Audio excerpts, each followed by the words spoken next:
राधे राधे दोस्तों, कैसे हैं आप सब। हमारे YouTube channel KST Radhe Krishna श्रृंगार में आपका स्वागत है। दोस्तों, आज की इस वीडियो में हम आपको सूर्य सप्तमी की कथा और महत्व बताएंगे। दोस्तों, माघ मास के शुक्ल पक्ष की सप्तमी को सूर्य सप्तमी का पर्व मनाया जाता है। इस सप्तमी को रथ सप्तमी, सूर्य सप्तमी, अचला सप्तमी, आरोग्य सप्तमी, रथ आरोग्य सप्तमी आदि नामों से जाना जाता है। सूर्य सप्तमी पर भगवान सूर्य देव की पूजा की जाती है। मान्यता है कि सूर्य सप्तमी के दिन किए गए स्नान, दान, पूजा आदि सत्कर्मों का फल 1000 गुना बढ़ जाता है। सूर्य सप्तमी पर सूर्य देव का पूजन करने से और व्रत करने से पूरे साल में किए गए सूर्य देव की पूजा और व्रत के बराबर पुण्य फल प्राप्त होता है। माघ मास के शुक्ल पक्ष की सप्तमी होने के कारण इसे माघी सप्तमी भी कहा जाता है। इस दिन सूर्य देव की आराधना करना बड़ा ही शुभ फलदायी माना गया है। कहा जाता है कि सूर्य भगवान ने इसी दिन पृथ्वी को अपनी दिव्य ज्योति से प्रकाशित किया था, इसलिए इसे सूर्य जयंती के नाम से भी जाना जाता है। सप्तमी तिथि को पुराणों में सूर्य देव से संबंधित माना गया है। इस दिन सूर्य देव के निमित्त व्रत भी किया जाता है। इस व्रत से सौभाग्य, रूप और संतान सुख की प्राप्ति होती है। इस दिन सूर्य भगवान को दीपदान करें तो महान पुण्य की प्राप्ति होती है। इस दिन स्नान आदि करके दीपदान देने से मनोवांछित फल मिलता है। आज के दिन सूर्य सप्तमी की कथा को श्रद्धा पूर्वक सुनने मात्र से ही पूरे साल सूर्य देव की पूजा करने का पुण्य एक ही बार में प्राप्त हो जाता है और सुख, समृद्धि, सौभाग्य, रूप और संतान सुख की प्राप्ति होती है। शास्त्रों में सूर्य सप्तमी से जुड़ी 2 बहुत ही प्रचलित और पौराणिक कथाएं हैं। पहली कथा भगवान श्री कृष्ण से जुड़ी है। कथा के अनुसार भगवान श्री कृष्ण के पुत्र शांब को अपने शारीरिक बल पर बहुत अभिमान हो गया था। एक बार दुर्वासा ऋषि भगवान श्री कृष्ण से मिलने आए। वे बहुत दिनों तक तप करके आए थे और इस कारण उनका शरीर बहुत दुर्बल हो गया था। शांब उनकी दुर्बलता को देखकर जोर जोर से हंसने लगा और अपने अभिमान के चलते उनका अपमान कर दिया। तब दुर्वासा ऋषि अत्यंत क्रोधित हो गए और शांब की धृष्टता को देखकर उसे कुष्ठ रोग होने का श्राप दे दिया। शांब की यह स्थिति देखकर श्री कृष्ण ने उसे भगवान सूर्य की उपासना करने को कहा। पिता की आज्ञा मानकर शांब ने भगवान सूर्य की आराधना करना प्रारंभ किया और सूर्य सप्तमी पर व्रत और पूजन किया, जिसके फलस्वरूप कुछ ही समय पश्चात उसे कुष्ठ रोग से मुक्ति प्राप्त हो गई। जो श्रद्धालु सूर्य सप्तमी के दिन भगवान सूर्य की आराधना विविध तरीके से करते हैं, उन्हें आरोग्य, पुत्र और धन की प्राप्ति होती है। शास्त्रों में सूर्य को आरोग्यदायक कहा गया है तथा सूर्य की उपासना से रोग मुक्ति का मार्ग भी बताया गया है।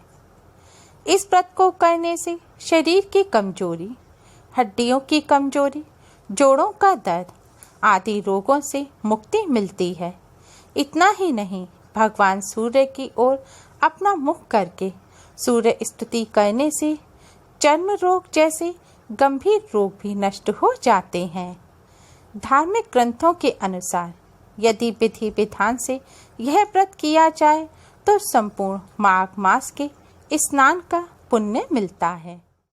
भविष्य पुराण के सप्तमी कल्प में सूर्य सप्तमी की एक कथा का उल्लेख मिलता है।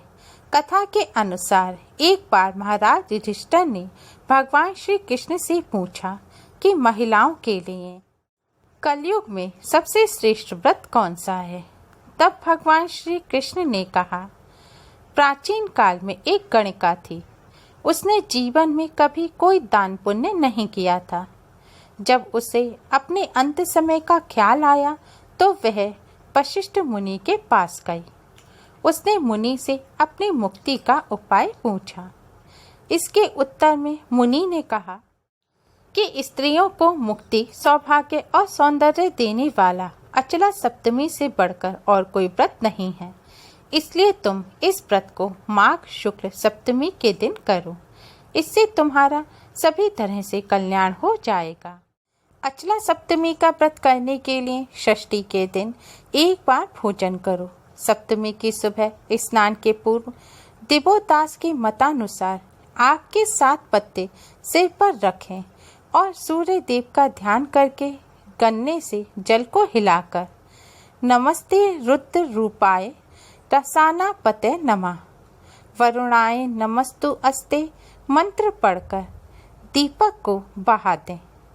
स्नान के बाद सूर्य देव की अष्टदली प्रतिमा बना लें। उसमें शिव और पार्वती को स्थापित कर विधि पूर्वक पूजन करें। फिर तांबे के पात्र में चावल भरकर दान करें। जो लोग नदी में स्नान नहीं कर सकते वे गंगा का स्मरण कर गंगा जल डालकर स्नान कर सकते हैं। सूर्य को दीपदान जरूर करना चाहिए। इस दिन सूर्य देव का ध्यान करके स्नान करने और सूर्य देव को दीपदान करने से पुण्य प्राप्त होता है। गणिका ने मुनि के बताए विधि अनुसार माघ सप्तमी का व्रत किया, जिससे उसे मृत्यु लोक से जाने के बाद इंद्र की अप्सराओं में शामिल होने का गौरव प्राप्त हुआ। भविष्य पुराण में इस सप्तमी की बड़ी महिमा गाई गई है। संभव हो तो सप्तमी तिथि की सुबह जब सूर्य देव की लालिमा फैल रही हो तो नदी या सरोवर पर जाकर स्नान करें। इस दिन अपने अपने गुरु को धन होने की स्थिति में वस्त्र, खासकर अचला, तिल, गाय और दक्षिणा देनी चाहिए। इस सप्तमी को जो व्यक्ति सूर्य की पूजा करके केवल मीठा भोजन या फलहार करता है, उसे पूरे साल सूर्य का व्रत और पूजा करने का फल प्राप्त होता है।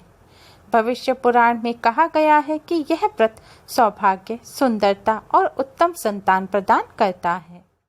सप्तमी का व्रत करने के लिए सूर्योदय से पहले उठकर स्नान करके स्वच्छ लाल रंग के वस्त्र धारण करें। अब एक तांबे का लोटा लें, उसमें शुद्ध जल भरें, थोड़ा सा गंगा जल डालें, एक चुटकी कुमकुम डालें और 2 लाल पुष्प डालें। अब सूर्योदय के समय भगवान सूर्य नारायण को जल अर्पित करें। जल अर्पित करते समय अपने दोनों हाथों को अपने सिर से ऊपर रखें। जल चढ़ाने से पहले अपने सिर के ऊपर 7 आक के पत्ते रखें। आक यानी कि अकौआ के पत्ते रखें। इसके बाद सूर्य देव को जल चढ़ाएं। सूर्य देव को जल चढ़ाते समय ओम घृणी सूर्याय नमः मंत्र का जाप करते रहें। जल चढ़ाने के बाद अपने स्थान पर खड़े होकर 3 बार क्लॉकवाइज परिक्रमा करें। जल आप किसी गमले में या किसी बर्तन में चढ़ाएं, जिससे जल आपके पैरों पर न आए। परिक्रमा करने के बाद एक दीपक जलाकर सूर्य देव की आरती करें। आज के दिन सूर्य देव के सामने दीपदान करने से मनोकामना पूर्ण होती है और पुण्य की प्राप्ति होती है। व्रत करने वाले इस दिन नमक और तेल का सेवन ना करें। एक समय मीठा भोजन करें या फलहार करें। ध्यान रखें, आपको फलहार सूर्यास्त होने से पहले ही करना है। सूर्यास्त के बाद कुछ भी ना खाएं। आज के दिन भूलकर भी काले या नीले रंग के वस्त्र धारण ना करें। हो सके तो लाल रंग के वस्त्र ही पहनें। सूर्य देव को जल चढ़ाने के बाद आदित्य हृदय स्तोत्र का पाठ करें। आज के दिन कम से कम 108 बार ओम घृणी सूर्याय नमः मंत्र का जाप करें। ब्रह्मचर्य का पालन करें। अगर आप व्रत नहीं भी रख रहे हैं तो भी तामसिक भोजन ग्रहण ना करें। माना जाता है कि जो लोग सूर्य सप्तमी या रस सप्तमी के दिन व्रत करते हैं, कथा को सुनते हैं, उनके सभी कष्ट मिट जाते हैं। सूर्य देव की तरफ मुख करके सूर्य स्तुति पढ़ने से शारीरिक चर्म रोग समाप्त हो जाते हैं। संतान प्राप्ति के लिए भी रथ सप्तमी का व्रत लाभकारी माना जाता है। ग्रहों की क्रूर दशा को समाप्त करने में भी ये व्रत महत्वपूर्ण माना जाता है।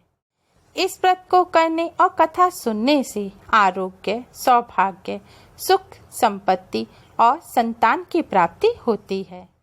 और अंत में मोक्ष की प्राप्ति होती है।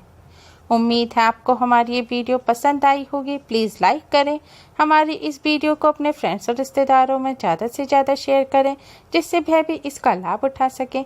हमारी और भी वीडियोस के लिए हमारे चैनल को सब्सक्राइब करना ना भूलें। Thanks for watching. Radhe Radhe.